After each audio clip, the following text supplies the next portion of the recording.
तो चाचा भतीजा बिहार की सियासत का आप कह सकते हैं नया सच अब यही बन गया है। नीतीश कुमार ने बीजेपी से गठबंधन तोड़ लिया है और अब वो तेजस्वी यादव की आरजेडी के साथ मिलकर महागठबंधन की सरकार बनाने जा रहे हैं।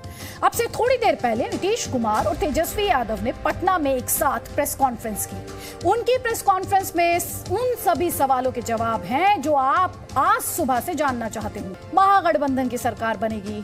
दूसरा अपडेट आपके लिए, नीतीश कुमार ने मुख्यमंत्री पद से इस्तीफा दे दिया है और जी न्यूज के सोर्सेस कह रहे हैं कि महागठबंधन सरकार का शपथ ग्रहण कल हो सकता है। तीसरा बड़ा अपडेट, नीतीश कुमार और तेजस्वी यादव एक साथ राजभवन गए। वहां उन्होंने राज्यपाल को 164 विधायकों का समर्थन पत्र सौंप दिया। नीतीश कुमार ने कहा कि बीजेपी लोगों में विवाद पैदा करना चाहती है, इससे वो नाराज थे। उन्होंने बीजेपी पर धर्म के आधार पर लड़ाने का भी आरोप लगाया। और पांचवा बड़ा अपडेट, तेजस्वी यादव ने कहा कि बीजेपी का एजेंडा बिहार में चलने नहीं दिया जाएगा। उन्होंने अपने और नीतीश कुमार के बारे में कहा कि चाचा भतीजा एक है। और एक और बड़ी खबर इस वक्त है, सुशील मोदी का बड़ा स्टेटमेंट आया है, बयान आया है। उन्होंने कहा कि हमने उसी को तोड़ा जिसने धोखा दिया है। ये बड़ा स्टेटमेंट है सुशील मोदी का, जो ये कह रहे हैं कि हमने उसी को तोड़ा है जिसने धोखा दिया है। क्या वो जेडीयू को तोड़ने की बात कर रहे हैं? क्या कह रहे हैं, सुनिए जरा। बीजेपी ने जितना सम्मान दिया उतना सम्मान कभी उनको राजद कांग्रेस में नहीं मिल सकता है। आप अगर 96 से लेकर आज तक देखिए, चाहे अटल जी की सरकार हो या नरेंद्र मोदी की सरकार, तो बीजेपी ने जो उनको सम्मान दिया है और सम्मान के साथ जिस प्रकार से उन्होंने धोखा दिया है, वो करें कि हमारी पार्टी को तोड़ा जा रहा था, तो भाई हमको तो सरकार बनाने की 40 विधायक चाहिए। उनके पार्टी को अगर तोड़ भी देती बीजेपी तो सरकार क्या बन सकती थी, और हम क्यों तोड़ेंगे भाई? हमारे जब उनके 44-45 विधायक थे तब हमने उनको मुख्यमंत्री स्वीकार किया। तो अगर हम चाहते तो उसी समय कुछ कर सकते थे, लेकिन बीजेपी ने आज तक कभी भी अपने किसी सहयोगी को धोखा नहीं दिया। हम लोगों ने उन्हीं लोगों को तोड़ा जिन लोगों ने हम लोगों को धोखा दिया। चाहे वो अगर महाराष्ट्र के अंदर शिवसेना, जिसका समझौता था बीजेपी के साथ, और शिवसेना ने जब धोखा दिया तो उसका परिणाम भुगतना पड़ा। और राजद, कांग्रेस, जनता दल को गलतफहमी है कि हम तीनों मिल जाएंगे तो लोकसभा के चुनाव के अंदर नरेंद्र मोदी को पराजित कर देंगे। वो भूल रहे हैं आज नरेंद्र मोदी की लोकप्रियता 2014-2019 से भी कई गुना ज़्यादा है। के बार बार आग्रह पर हम, लेकिन उसके बाद भी जिस तरह का हो गया, और अपने हम तो चुपचाप थे। अब पार्टी के सब लोग धीरे धीरे कहने लगे और कह दिए, तब सब उनसे बातचीत हो गई और हो गया कि भाई अब नेता पार्टी बदलते हैं, नीतीश कुमार गठबंधन बदलते हैं। यही उनकी सबसे बड़ी खासियत है और इसी खासियत की बदौलत वो फिर से एक गठबंधन छोड़कर दूसरे से नाता जोड़कर 8वीं बार बिहार के मुख्यमंत्री बनने जा रहे हैं। सूत्रों के मुताबिक नीतीश कुमार का शपथ ग्रहण समारोह कल ही होगा। महागठबंधन की ओर से वो दूसरी बार सीएम पद की शपथ लेंगे। माना जा रहा है कि नीतीश की नई सरकार में तेजस्वी यादव नंबर 2 की भूमिका में होंगे। इसके अलावा कांग्रेस को भी 4 मंत्रालय दिए जाने की खबर है। एनडीए का साथ छोड़ते ही नीतीश कुमार ने राजभवन पहुंचकर मुख्यमंत्री पद से इस्तीफा दे दिया और उसके बाद 3 बड़ी तस्वीरें सामने आई। पहली तस्वीर ये रही, राबड़ी देवी और उनके बेटे तेजस्वी यादव के बीच में नीतीश कुमार बैठे हैं और पीछे लालू यादव की तस्वीर के साथ बड़ा सा पोस्टर लगा है जिस पर लिखा है राष्ट्रीय जनता दल। ये राबड़ी देवी का आवास है और यहीं पर दूसरी तस्वीर में तेजस्वी नीतीश कुमार को महागठबंधन में शामिल होने पर गुलदस्ता देकर सम्मानित करते दिख रहे हैं। तीसरी तस्वीर उस वक्त की है जब नीतीश कुमार और तेजस्वी यादव एक ही कार में बैठकर शाम 5:20 पर सरकार बनाने का दावा पेश करने राज्यपाल के पास पहुंचे। चौथी तस्वीर में नीतीश कुमार और तेजस्वी साथ बैठे हुए हैं, जबकि 5वीं तस्वीर में दोनों नेता एक साथ मीडिया को संबोधित कर रहे हैं। जो एजेंडा है उसको बिहार में नहीं चलने देना है। और लालू जी को तो आप जानते ही हैं, आडवाणी जी के रथ को रोका था। किसी भी कीमत में ना झुकने को तैयार है, ना डरने वाले हैं। जो उनकी विचारधारा है उसकी लड़ाई लड़े। ये वही तेजस्वी यादव हैं जिनके लिए साल 2017 के बाद अचानक नीतीश कुमार चाचा से पलटू चाचा हो गए थे। अरे भाई, हम लोग चाचा भतीजा लोग हैं, लड़े भी हैं, आरोप भी लगाए हैं, लेकिन हम लोग तो समाजवादी लोग हैं ना। तो हमारी जो पुरखों की विरासत है वो कोई और ले जाएगा क्या? हम लोगों का अधिकार नहीं है क्या? तो हर घर में लड़ाई होगी। नीतीश कुमार के लिए अच्छी बात यह हो गई कि अब कम से कम तेजस्वी यादव उन्हें पलटू चाचा कहकर नहीं चढ़ाएंगे। लेकिन नई दिक्कत यह है कि वो बीजेपी जो अब तक नीतीश कुमार के कामकाज के कसीदे पढ़ रही थी, अब उन्हें पलटू राम कहने लगी है। श्रद्धेय अटल बिहारी वाजपेयी की सरकार से जिस व्यक्ति को उस ऊंचाई तक पहुंचाने का काम किया है, उस व्यक्ति ने कभी भी जनता के विकास को, अगर थोड़ा सा भी उनको जनता के विकास का ध्यान रहता, बिहार का विकास का ध्यान रहता, तो ये पलटू राम के तरफ पलटते नहीं। ये पलटू राम जी पलट रहे हैं। मेरी शुभकामना है पलटू राम जी के लिए। इतने बड़े व्यक्ति हैं, मैं जो तेजस्वी नाम दिया था उस नाम की भी चर्चा नहीं कर सकता। तेजस्वी जी ने इनको क्या कहा था जब बीजेपी के साथ आए थे? तेजस्वी यादव ने ही इनका नाम पलटू राम रखा था। मैं वो भी नहीं कह सकता इनको। आखिर नीतीश कुमार के लिए इस तरह का विशेषण क्यों? इसका आधार इन 3 तस्वीरों में आप देख सकते हैं। साल 2013 में जब नरेंद्र मोदी बीजेपी के प्रधानमंत्री उम्मीदवार बने तो नीतीश कुमार ने एनडीए से नाता तोड़ने का फैसला कर लिया। बीजेपी के साथ 17 साल पुराना रिश्ता तोड़कर उन्होंने राजनीतिक विश्लेषकों को हैरान कर दिया और धुर विरोधी आरजेडी से मिलकर बिहार में सरकार बना ली। साल 2015 में लालू और नीतीश ने महागठबंधन बनाया और मिलकर चुनाव लड़े। फिर से नीतीश कुमार ही मुख्यमंत्री बने। लेकिन साल 2017 में आरजेडी से भी उन्होंने गठबंधन तोड़ लिया। उसके 5 साल बाद अब बीजेपी से उन्होंने अपनी राह अलग कर ली और फिर से लौटकर महागठबंधन का दामन थाम लिया। आज जो कुछ भी हुआ है वह बिहार की जनता के साथ और भाजपा के साथ धोखा है।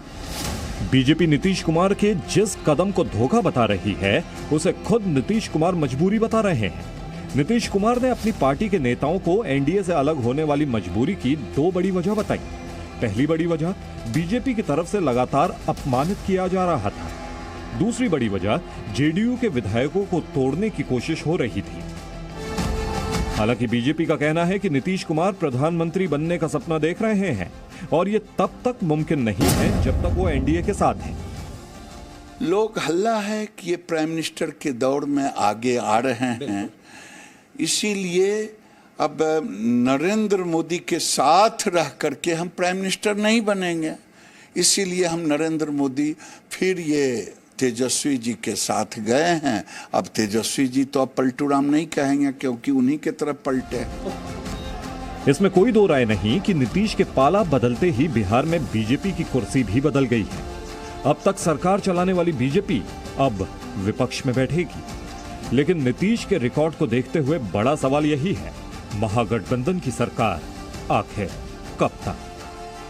पटना से अमित प्रकाश और रवि त्रिपाठी के साथ ब्रह्म प्रकाश दुबे, जी मीडिया, दिल्ली। और इस वक्त बड़ी खबर है, नई सरकार को लेकर बिहार में कल शाम 4 बजे शपथ ग्रहण होगा। राजभवन में शपथ लेंगे नीतीश कुमार। तो जी न्यूज आपको लगातार बता रहा है कि कल शपथ लेंगे नीतीश कुमार और अब वक्त भी सामने आ गया है, कल शाम 4 बजे शपथ ग्रहण होगा। मेरे 2 सहयोगी इस वक्त हमारे साथ हैं, अमित प्रकाश हमारे साथ हैं और रवि त्रिपाठी हमारे साथ हैं। रवि त्रिपाठी, शपथ ग्रहण को लेकर और क्या इन्फॉर्मेशन है और क्या जानकारी है, बताइए हमारे दर्शकों को। नहीं, देखिए, जो जानकारी है, पहली जानकारी है कि 4 बजे शपथ ग्रहण होगा। मुख्यमंत्री नीतीश कुमार मुख्यमंत्री के तौर पर शपथ लेंगे, 8वीं बार शपथ लेंगे मुख्यमंत्री के तौर पर। और तेजस्वी यादव उप मुख्यमंत्री के तौर पर ही शपथ लेंगे, ये कंफर्म है। और साथ साथ लगभग 8 से 10 मंत्री कल शपथ ले सकते हैं, क्योंकि कांग्रेस कोटे से भी कुछ मंत्री बनाए जाएंगे।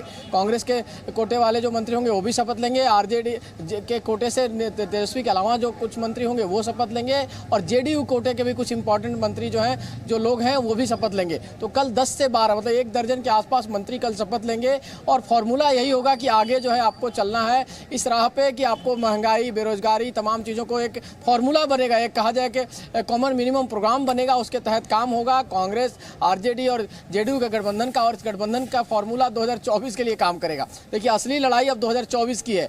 2024 में किस तरह से आप नरेंद्र मोदी को घेर पाते हैं और खासतौर पे बिहार में किस तरह से घेर पाते हैं, क्योंकि 7 दलों का एक तरह से ये 7 दलों का अलायंस और 7 दल कैसे घेर पाते हैं उसको लेकर एक फॉर्मूला बनेगा। उसी समीकरण के तहत मंत्रिमंडल भी दिया जाएगा। कास्ट वाइज, फॉर्मूले को लेकर मेरे सहयोगी रवि त्रिपाठी आपको बता रहे हैं, अमित प्रकाश भी हमारे साथ हैं।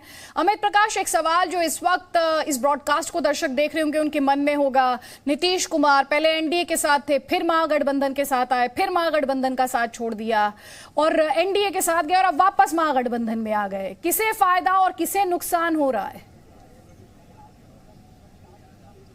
देखिए, ये सारा फैसला नीतीश कुमार ने अपने फायदे को सबसे ऊपर रख के किया है। लेकिन देखिए, मैं सुबह से एक बात कह रहा हूं अदिति, सिविल सर्विसेज में फाइनल अटेम्प्ट, एक आखिरी अटेम्प्ट बचा है नीतीश कुमार का देश के प्रधानमंत्री के तौर पे अपने आप को प्रोजेक्ट करने का एक आखिरी मौका है, क्योंकि उनको भी पता है इसके बाद अब मौका नहीं है। इसलिए इन तमाम जोड़ तोड़ में सबसे ज्यादा फायदा अगर उन्होंने अपने सोचा है तो वो अपना सोचा है। और इसीलिए ये सोचते हुए कि अगले कुछ दिनों में, क्योंकि एक बात साफ कही जा रही थी, मुख्यमंत्री का चेहरा होकर बिहार घूमेंगे, मुख्यमंत्री के तौर पे बिहार में घूमेंगे तो अपने आप को प्रोजेक्ट करना आसान रहेगा। लेकिन अभी उनकी स्थिति ये है कि 1 साल, जैसा माना जा रहा है कि 2024 के चुनाव से पहले 1 साल के लगभग वो मुख्यमंत्री रहेंगे। उसके बाद अपनी कुर्सी वो किसको सौंपते हैं, वादा किया है कि कुर्सी सौंपेंगे आरजेडी को, लेकिन उस वक्त कुर्सी सौंपी किसको जाती है? क्या आरजेडी में तेजस्वी यादव को कुर्सी सौंपी जाती है या फिर जेडीयू में किसी कॉम्पिटेंट आदमी को देख के वो कुर्सी सौंपते हैं? ये सब कुछ निर्भर करेगा आगे आने वाले समय में समीकरण किस तरह से बन रहे हैं। लेकिन कुल मिला जुला के ये है कि 2024 में थर्ड फ्रंट में हमेशा जब तीसरे मोर्चे की बात आई है तो नीतीश कुमार ने हमेशा अपने आप को प्रधानमंत्री के चेहरे के तौर पर प्रोजेक्ट किया है। अब इस बार एक आखिरी मौका है नीतीश कुमार के पास प्रधानमंत्री के चेहरे के तौर पे अपने आप को प्रोजेक्ट करने के लिए, और वैसी स्थिति में वो ये सब मान के चल रहे हैं। ये सारा हिसाब किताब, गुणा भाग, ये सब कुछ करने के बाद हिसाब किताब की और गणित की बात करें तो अपने दर्शकों को बता देते हैं कि बिहार असेंबली की अगर बात करें तो कुल 243 सीटें हैं बिहार की असेंबली में, और जो समर्थन पत्र दिया गया है राज्यपाल को नीतीश कुमार द्वारा उसमें 164 विधायकों का समर्थन है। इंफॉर्मेशन आपके स्क्रीन पर है। इनमें 79 आप देख सकते हैं, 79 आरजेडी के हैं, जेडीयू के 45 विधायक हैं, कांग्रेस पार्टी के 19, वहीं लेफ्ट के 16 और एक इंडिपेंडेंट इसमें शामिल है। साथ ही हम आपको बता दें इसमें जीतन राम मांझी के 4 विधायक हैं। ये पूरा ब्रेकअप है उस 164 के समर्थन पत्र का कि कौन सी पार्टी से कितने विधायक हैं और कौन कौन है जो इस महागठबंधन की सरकार को समर्थन दे रहे हैं। और जैसा कि मेरे सहयोगी लगातार बता रहे हैं, कल शाम को 4 बजे ये शपथ ग्रहण समारोह होगा। लेकिन यहाँ पर रवि, जो एक और इम्पॉर्टेंट पॉइंट है डिस्कशन के लिहाज से और जिस नेशनल एम्बिशन के लिए तमाम एक्सपर्ट्स कह रहे हैं कि नीतीश कुमार ने एनडीए का दामन छोड़ दिया, क्या वो नेशनल एम्बिशन ऑपोजिशन के लिहाज से बात की जाए इतनी आसान है? खासतौर पे ये देखते हुए कि ममता बनर्जी लगातार बंगाल में जीत के बाद खुद को ऑपोजिशन के चेहरे पर के लिहाज से पुश कर रही हैं। नहीं, देखिए दो तरह की बात है। एक तरफ ममता बनर्जी हैं, अरविंद केजरीवाल भी हैं, और तीसरा चेहरा अब नीतीश कुमार होंगे। लेकिन नीतीश कुमार के साथ जो प्लस पॉइंट है वो है कांग्रेस पार्टी। कांग्रेस पार्टी चाहती है कि नीतीश कुमार को पीएम के पद के लिए प्रोजेक्ट किया जाए। ये 2015 चुनाव के बाद भी बात आई थी, याद कीजिए, राहुल गांधी से उनकी मुलाकात हुई थी, सोनिया गांधी से उनकी मुलाकात हुई थी। तो अब जो फॉर्मूला बना है उसमें कहीं ना कहीं नीतीश कुमार को भरोसा ये है कि महागठबंधन के नाते यहाँ आरजेडी बिहार में उनका समर्थन करेगी, बाकी जो पार्टियां उनका समर्थन करेगी, और नेशनल लेवल पे कांग्रेस उनको मान्यता दिलाएगी। तो कांग्रेस अगर अलायंस में होती है, जो कांग्रेस का अलायंस है, जो यूपीए का अलायंस है, उसमें 16 से 17 पार्टियां हैं, और ये पार्टियां अगर नीतीश कुमार के साथ खड़ी होती हैं उनके पीएम फेस को लेकर, तो उनके लिए लड़ाई लड़नी आसान होगी। लेकिन कांग्रेस पार्टी का स्टैंड ये भी रहा जब टीएमसी के साथ खींचतान रही 2019 के इलेक्शन से पहले भी, कांग्रेस पार्टी के नेता ये दोहराते रहे कि जिस पार्टी को ज्यादा सीटें मिलेंगी उसका पीएम बनेगा। नहीं, बिल्कुल आपने सही कहा कि पहले ये कांग्रेस पार्टी का स्टैंड था, लेकिन कांग्रेस पार्टी के स्टैंड में अब बदलाव आया है। कांग्रेस पार्टी जानती है कि अब उसको बैकफुट पे रहकर लड़ाई लड़ना पड़ेगा और किसी और पार्टी को आगे बढ़ाना पड़ेगा, तभी काम चलने वाला है। जिस तरह से आपने ईडी का एक्शन देखा है, जिस तरह से कांग्रेस पार्टी सिमटती जा रही है, और कांग्रेस पार्टी सिर्फ 2 राज्यों में सरकार। रवि त्रिपाठी, आपको यहाँ पर रोकेंगे। एक अपडेट है आपके लिए बिहार में नई सरकार को लेकर शपथ ग्रहण, जो कि हम बता रहे थे शाम 4 बजे होगा। अब आपको बता देते हैं, एक अपडेट है, दोपहर 2 बजे शपथ ग्रहण होगा राजभवन में। जैसे कि हमने पहले ही बताया, नीतीश कुमार शपथ लेंगे। पहले 4 बजे का वक्त कहा जा रहा था, लेकिन अब अपडेट आपके लिए ये है कि दोपहर 2 बजे शपथ ग्रहण होगा। तेजस्वी यादव डिप्टी सीएम के तौर पर शपथ लेंगे। और जैसा कि मेरे सहयोगी रवि त्रिपाठी भी लगातार बता रहे हैं कि कैसे जेडीयू आरजेडी के कुछ नेता भी मंत्री पद के लिए शपथ ले सकते हैं। रवि त्रिपाठी। बिल्कुल बिल्कुल, मैं कोशिश करता हूं। तेज प्रताप यादव बाहर निकले हैं, शायद बात हो सकती है तो उनसे बात करने की कोशिश करते हैं। तेज प्रताप यादव बाहर निकले हैं, गेट के आसपास हैं। तेज प्रताप यादव यहाँ हैं, लेकिन बात कर रहे हैं मीडिया से या नहीं, ये देखना पड़ेगा। क्या तेज प्रताप जी हैं यहाँ पे? कहाँ हैं? बात कर रहे हैं किसी से? तेज प्रताप यादव यहाँ हैं, लेकिन उनसे बात करने में शायद हमें थोड़ा समय लगेगा, क्योंकि अभी हमारे किसी दूसरे सहयोगी से बातचीत कर रहे हैं। हम इससे कोशिश करेंगे कि इसके बाद आदित्य बात करें। तेज प्रताप यादव बात कर रहे हैं मीडिया से। तेजस्वी यादव तो अभी बात नहीं कर रहे हैं, तेज प्रताप यादव से कई सारी तस्वीरें साफ होंगी। तो हम चाहेंगे कि तेज प्रताप यादव से थोड़ी देर में आपकी बातचीत कराएं। जब हमारे मीडिया के दूसरे साथी उनसे बातचीत कर लें, तो अगर थोड़ा समय देंगे तो हम उनसे लाइव बातचीत कर सकते हैं। बिल्कुल। और अमित प्रकाश, यहाँ पर हम लगातार ये भी डिस्कशन कर रहे हैं कि किस पार्टी से कितने विधायकों को मंत्री पद मिलेगा, उसे लेकर आपके पास क्या इन्फॉर्मेशन है, उस आंकड़े को लेकर? देखिए इसमें कांग्रेस का स्टेक रहने वाला है, इसमें कोई दो राय नहीं है, और उसको लेके शाम को चर्चा भी हुई है। जनता दल यूनाइटेड और आरजेडी और साथ साथ जीतन राम मांझी, इन तीनों की पार्टी से कल जो शपथ ग्रहण समारोह होना है, उसमें अलग अलग इन तीनों पार्टियों से लोग रहेंगे जो शपथ लेंगे मंत्री पद की। लेकिन कांग्रेस को भी एक पोर्टफोलियो दिया जाना है। हालांकि देखिए, इसमें एक बात मैं बिल्कुल फिर से साफ कहना चाहूंगा, जब तक वो नाम सामने नहीं आ जाते हैं, ये सब कुछ तय हो चुका है, आज की बैठकों में ही तय हो चुका है कौन सी पार्टी से कौन सा चेहरा, कौन सा मंत्री पद, कौन सा विभाग, ये सब कुछ खुलासा शपथ ग्रहण के बाद ही होगा। शपथ ग्रहण के बाद ही जब एलोकेशन होगी मिनिस्ट्रीज की, उसके बाद यह तय होगा कि कौन से पार्टी के किस व्यक्ति को कौन सा मंत्री पद दिया गया है। अमित प्रकाश, रवि त्रिपाठी लौटेंगे आपके पास, और हम भी यहाँ एक छोटे से ब्रेक के लिए रुक रहे हैं, लेकिन ये अपडेट आपको देते हुए कि शपथ ग्रहण कल होगा, दोपहर 2 बजे होगा। नीतीश कुमार सीएम के तौर पर और साथ ही तेजस्वी यादव डिप्टी सीएम के तौर पर शपथ लेंगे। लगातार अपडेट्स जारी हैं बिहार से। आप रहिए जी न्यूज के साथ।